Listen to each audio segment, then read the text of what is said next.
Hey there, I'm Willa Williams with the Go Getter team, and today's question session is, how can buying a home help contribute to financial wealth? Now, this is a very important fundamental aspect of actually building wealth in the future. You really want to have your hands on as many equities and or assets as you can possibly have as you grow older. This is an important concept to begin to understand as you develop your financial portfolio. The reason why buying a home can be a foundational piece is really because it's one of the first places where you're going to spend money anyway, and you have an opportunity to also develop equity.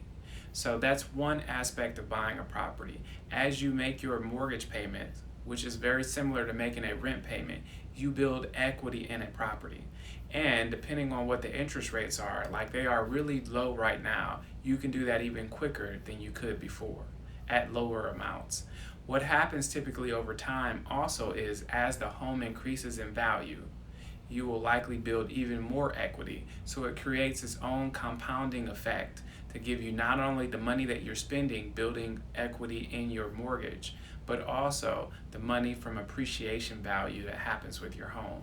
The third aspect or the third opportunity that you have with owning a home that you don't have if you have an apartment or if you're renting somewhere is you can actually begin to rent that property out, or even a portion of that property out if you're staying in it.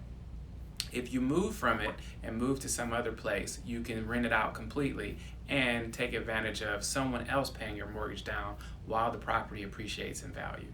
It's a very fundamental aspect of building wealth for the future. If you have more questions, we'd be happy to answer, and we'd be happy to help you sort through your situation to see if it's right for you right now. I'm Willa Williams, and I look forward to hearing from you soon.